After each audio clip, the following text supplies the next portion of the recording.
Por tradição, cada criança passa por um rito de escolha que dita seu caminho futuro. O menino escolheu o caminho do patriarca.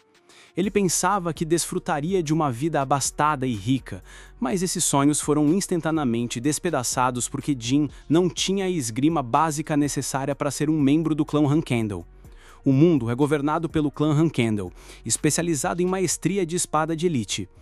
Os herdeiros do clã recebem habilidades sobre-humanas e a melhor esgrima para governar o mundo. O clã personifica as virtudes de lutar, alcançar e apreciar. É a definição do último a ficar de pé. E foi exatamente nesse clã que nosso protagonista nasceu. Jin Hankendall é o filho mais novo deste clã. Seu povo o ridicularizava como a vergonha da família e uma desgraça para seu legado. Eventualmente, ele ficou conhecido como o pior espadachim da história de todo o clã. Se você achava que a sua vida era difícil, pense na dele. A situação é tão ruim que seus próprios companheiros de clã zombam dele por praticamente pegarem uma espada, porque ele é um lixo. Esses boca aberta, arrogantes e barulhentos o ridicularizam por não conseguir empunhar sua espada sagrada, baliçada. O coitado não tem escolha a não ser ignorá-los. Então seu irmão o acerta com um chute poderoso para lembrá-lo de sua posição medíocre. Ele tenta alcançar sua espada, apenas para ter sua mão pisoteada. Eles não querem que ele sequer tente praticar a esgrima, de tão ruim que ele é. Seu segundo irmão zomba dele por carregar anotações para ajudar em sua situação lastimável. Para piorar ainda mais, eles quebram sua espada e rasgam suas anotações. Isso é feito como um lembrete para Jin de que ele será para sempre o pior espadachim e uma vergonha repugnante para a família deles. Quando ele levanta a voz contra esse ato injusto, é intimidado por seus irmãos, que pensam que estão lhe fazendo um favor. Os próprios irmãos de Jin o torturavam todos os dias, como se sua falta de talento já não fosse o suficiente. Mas ele não se importava com isso. Ele apenas queria se esforçar cada vez mais para, de alguma forma e algum dia, ganhar a confiança de sua família. Com esse espírito, ele se levanta para se tornar digno do clã, mas infelizmente ele é derrotado pelo seu clã. Pelo menos eles o pouparam por tentar. Jin foi reduzido a um vagabundo antes de inevitavelmente cruzar o caminho de seu mestre e perceber que ele também possuía talento. Ele tinha um tipo de poder que era proibido em seu clã, o poder de usar magia. 3 anos se passaram desde então. Jin é um estudante dedicado e trabalhador quando, de repente, é engolido pelas sombras. Ele se vira e encontra uma entidade gigante chamada Soldret, o mestre das sombras. É um dia de sorte para o nosso rapaz, pois ele foi escolhido por um deus literal para cumprir um contrato. Ao firmar este contrato, ele será capaz de empunhar o poder da sombra e se tornar imune a maldições. O deus das sombras fica surpreso ao notar que Jin havia sido amaldiçoado desde jovem, e era por isso que ele não conseguia despertar seu talento. A maldição, chamada Ilusão das Lâminas, suprime o talento de um espadachim, o que é basicamente uma sentença de morte para alguém da família Hankendall. O Deus das Sombras o liberta dessa maldição e declara que ele se tornará um espadachim com habilidades inigualáveis. Jin retorna a seu lugar e imediatamente pega sua espada para testar a teoria. Quando ele desfere um golpe limpo com a espada, percebe que Soldret não estava mentindo sobre seus poderes. Ele ganhou um tremendo controle sobre sua espada. O pior espadachim do clã aprimora ainda mais suas habilidades usando magia. Finalmente, tudo pelo que ele havia trabalhado tanto estava se concretizando.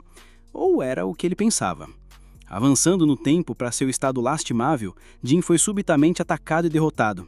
Em seus momentos finais, ele não conseguiu usar seus poderes e lentamente desaparece no nada. Enquanto é esmagado sob os escombros, Jin se pergunta por que ele foi dado uma segunda chance. O mundo se apaga frente ao Zéu que abrir os olhos, chocado por ver os membros do clã de novo. Ainda mais, ele está no mesmo santuário da espada onde a baliçada o aguarda. O pequeno Jin lembra-se desse dia e percebe que retornou ao seu passado em mais de 20 anos. O menino agarra sua espada ganhando o louvor de sua família. Dessa vez, ele pegou a arma por vontade própria. 6 anos depois de escolher a baliçada, ele estava no Castelo da Tempestade e teria que endurar mais 3 anos antes de finalmente estar livre. O menino sente-se encajolado, quando, de repente, uma das criadas fica horrorizada ao encontrar um pássaro morto em seu quarto. Jin avalia a situação, percebendo que apenas 2 pessoas poderiam fazer algo tão audacioso e brutal, seus irmãos, Daytona e Eihora, que riem da situação. Jin se entristece, pois em sua vida original esses 2 acabaram se tornando assassinos. Agora são crianças, mas mesmo assim mataram um pobre pássaro para zombar de seu próprio irmão. Eles tentam provocar uma reação em Jin, ridicularizando-o por não empunhar a balizada. Quando Onna tenta atacá-lo, seu soco é bloqueado e ele fica atordoado, pois Jin não está para brincadeira e lança um poderoso contra-ataque em seu rosto. Ele dá em Onna uma surra memorável. Finalmente, nosso rapaz deixa seus irmãos mimados com um aviso para ficarem fora de seu caminho. Kan chega, surpreso que Jin tenha derrotado ambos os irmãos. Jin simplesmente diz que eles brigaram entre si, resultando em sua condição de derrotados. Jin então os deixa vulneráveis a uma forte tempestade, acreditando que é um tratamento cruel, mas necessário para ensinar a seus irmãos as consequências de suas ações. Kan sente uma aura sinistra e incomum emanando do jovem mestre e se pergunta se Jin usou mana. Percebendo que Jin foi o responsável por incapacitar seus irmãos, Kan considera necessário relatar o fato ao patriarca do clã. De volta ao Castelo da Tempestade, Jin sabe que Kan, o guardião, relata tudo ao patriarca e conclui que ele deve ter sentido o uso da força sombria. Esta é a fonte de seus poderes após fazer um contrato com o Deus das Trevas. Isso também implica que, mesmo em sua segunda vida, seus poderes latentes das trevas estão ativos, permitindo-lhe imunidade contra a maldição que herdou em sua primeira vida.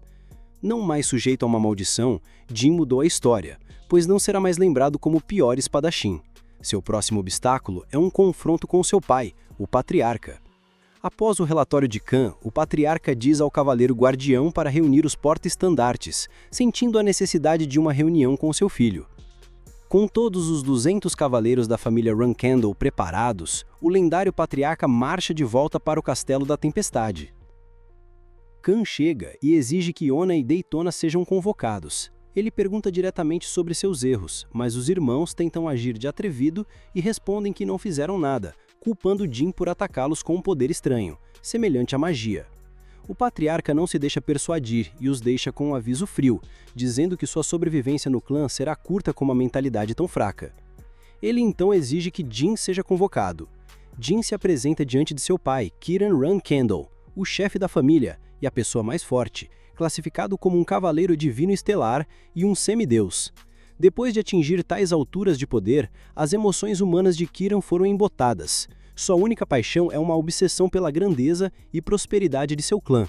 Em sua vida original, Jin foi tratado como ninguém e não tinha nada para impressionar seu pai. Mas nesta vida, o rapaz anda com confiança e determinação, sabendo que não pode mais ser subestimado. Jin responde ao pai que o único erro de seus irmãos foi a vingança, defendendo os princípios do clã de sempre se vingar, não importando o relacionamento. Ouvindo tais palavras, Kiran ordena que os cavaleiros e porta-estandartes deixem a sala, para surpresa de todos. Mary, sua irmã, fica impressionada por seu irmão mais novo ter conseguido uma reunião particular com seu pai. Kiran finalmente aborda a questão da magia, lembrando que a magia limita o potencial para a maestria da espada. Ele questiona diretamente a origem dos poderes de Jin, enfatizando que a punição será devida se a resposta for mana. Jin mostra ao pai um vislumbre de seus poderes, e é revelado que eles já foram empunhados pelo patriarca fundador do clã. Kiran reconhece imediatamente a força sombria, chocado que seu filho possa não apenas empunhar a balizada, mas também a força sombria, e se pergunta se é o destino de Jin se tornar o próximo patriarca. Curiosamente, Kiran já sabe sobre o Deus das Sombras. Ele explica que Solderet fez um contrato com Tamar, o primeiro patriarca do clã, permitindo seu crescimento. Mas após a morte de Tamar, o Deus das Sombras nunca mais apareceu para oferecer seus poderes a um Runkendall, até o nascimento de Jin. Jin pergunta ao pai se Solderet é mais forte que ele. Kiran pensa por um momento e afirma que não sabe, pois ainda não lutou contra um deus, mas suas palavras são cheias de confiança. Satisfeito com a pergunta, ele parabeniza o filho e pergunta como Jin usará seus poderes. O menino responde honestamente que usará a força sombria para si mesmo. Kiran não se frustra com essa resposta e até elogia o rapaz por isso, dizendo que o observará no futuro. Naquela noite, sua irmã mais velha, Mary, trouxe-lhe um presente especial de despedida, o coração em chamas de uma fênix. É um presente impressionante para dar a um menino de 7 anos, mas Mary é conhecida por sua loucura. Ela é uma porta-estandarte e uma cavaleira de 6 estrelas, também chamada de a Louca do Sul. Devorar o coração de uma fênix concede imunidade total ao fogo e acelera o crescimento. Jin oferece um pouco da sopa feita com o coração a seus irmãos em troca de um favor: cavar um buraco. Debaixo da terra, repousa uma câmara de incubação que guarda o corpo de uma figura misteriosa envolta em escuridão. Jin encontra a biblioteca secreta do clã Runkendall, um lugar que ele foi escondido em sua vida original. Usando uma senha que aprendeu com Giles em sua vida passada, ele entra. Lá dentro, ele fica surpreso ao ver uma figura preservada em uma cápsula, e percebe que é o Dragão das Sombras, Murakan. Um dia, enquanto Jin copiava o conteúdo de livros antigos na biblioteca, Murakan, o Dragão das Sombras, desperta subitamente. Murakan acorda de seu sono porque sentiu os resquícios da força sombria dentro de Jin, percebendo que ele é o contratante de Solderet. Murakan explica que fez uma promessa ao Deus das Trevas e, por causa disso, seu parceiro é, aparentemente, Jin. Murakan se apresenta como um servo do Deus das Sombras e o último descendente das Sombras, jurando ser o parceiro do menino. Os contratantes de deuses são sempre designados a um dragão guardião. Nos meses seguintes, Jin frequenta a biblioteca e descobre que seu novo parceiro tem uma obsessão por tortas de morango. Impressionado com a perseverança de Jin em estudar, Murakan o consola dizendo que com o tempo e treinamento, ele pode se comparar e até superar a força do patriarca fundador. Para encorajá-lo, Murakan decide ensinar-lhe um novo truque: a liberação da força sombria. 6 meses após o despertar de Murakan no 9º aniversário de Jin, sua irmã mais velha, Luna, chega para uma visita pessoal. Luna é a primeira porta-estandarte do clã, uma cavaleira excelente e a mais velha de todos os irmãos. Ela expressa seu medo de que Jin possa perder sua felicidade em meio às disputas familiares e o avisa que seus outros irmãos estão de olho nele. Jin fica feliz em saber que conquistou a empatia de uma de suas irmãs. Luna lhe dá um pendente azul como presente, que é capaz de convocá-la uma vez se for quebrado. Mais tarde, Jin mostra o colar a Murakan, que fica surpreso, pois o tesouro pertenceu ao rei das bestas demoníacas e concede imunidade a feitiços, além de aprimorar os próprios feitiços. Jin percebe que Luna provavelmente já sentiu a energia de Murakan, mas optou por não contar ao clã por se preocupar com o bem-estar de seu irmão mais novo. No dia em que completa 10 anos, Jin se prepara para deixar o Castelo da Tempestade e ir para sua família, o Jardim das Espadas. Durante a viagem, sua carruagem é atacada. Jin percebe que os Cavaleiros Guardiões os traíram secretamente e que eles estão trabalhando com impostores. Eles escapam por pouco quando a carruagem explode. Descobre-se que os atacantes estão lá para garantir a segurança de Jin, enviados por aliados. Jill, Nababá de Jin e uma leal artista marcial de 7 estrelas, derrota os impostores. Um dos impostores revela sua associação com os Zippel, um clã de feiticeiros rival dos Rankandel. Jin suspeita que o ataque foi obra de um extremista Zippel e não do clã em si, e que alguém com a habilidade de transfiguração, Bubar Gaston, estava envolvido. Mais tarde, em uma estalanha, Jin encontra um gato irritante em sua janela e percebe que é Murakan, que se transformou para segui-lo. Jin decide contar tudo a Jill, incluindo sua habilidade de usar magia, seu contrato com Solderet e sua relação com Murakan. No portal de teletransporte, eles encontram um nobre mago do clã Zippel, Veredin. Após uma troca de trocações, Veredin fica impressionado com Jin e jura torná-lo seu rival para os séculos vindouros. Finalmente, Jin chega ao Jardim das Espadas, o santuário de lâminas para os membros mais reputados da família. 4 anos se passam. Jin, agora com 14 anos, e classificado como um cavaleiro de 2 estrelas, se prepara para um desafio que determinará sua entrada na classe intermediária: derrotar 10 cadetes em sequência. Ele vence em Mesa Milano, a mais forte dos cadetes, com sua precisão, e rapidamente derrota os outros 9. Após sua vitória, Jin desafia seu amigo, Velope, um cadete tímido com as piores notas. Durante a luta, Velope libera uma aura dourada, revelando um potencial oculto para usar aura. Apesar de ter sua lâmina quebrada, Jin consegue subjugar Velope, mas o poupa, encorajando-o a se tornar forte para proteger suas crenças e sobreviver no clã. No primeiro mês do ano de 1795, Jin completa 15 anos e é promovido a Cavaleiro de 3 estrelas. Luna lhe oferece uma arma, a Brahmante, a lâmina do primeiro patriarca, que é perfeita para usuários da Força Sombria. Murakan adverte que ele precisa atingir um nível de maestria muito maior com a Força Sombria para usar o potencial da espada. Logo depois, Jin recebe sua primeira missão: liderar 10 cadetes da classe novata para resgatar Simber Bill, da família Bill, na fronteira do reino de Jian. Durante a missão, o grupo de Mesa é atacado e ela é capturada por membros da facção Kinselo, um grupo terrorista.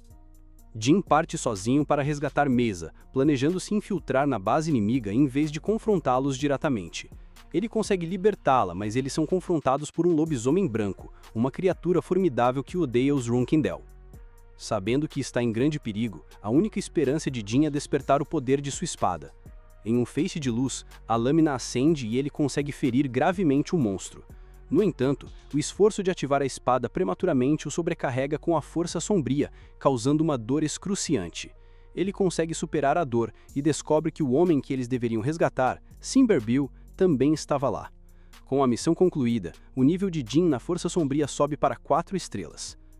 Com sua promoção para a classe intermediária, a rivalidade com seus irmãos se intensifica. Ele imediatamente se afirma ao atacar um cadete aliado a seus irmãos gêmeos, Tona e Daytona, estabelecendo uma guerra de facções. Ele até mesmo desafia a autoridade de seu tio Jed, o cavaleiro de 8 estrelas responsável pela classe, ganhando o respeito relutante dele por sua audácia. O treinamento secreto dos Junkendel envolve golpear esferas de aço chamadas Pedras Cantantes, para produzir sons melódicos. Um golpe muito forte faz a pedra explodir, tornando o treinamento perigoso. Jin, com seus sentidos aguçados, percebe o perigo e salva seus irmãos da explosão, impressionando seu tio mais uma vez.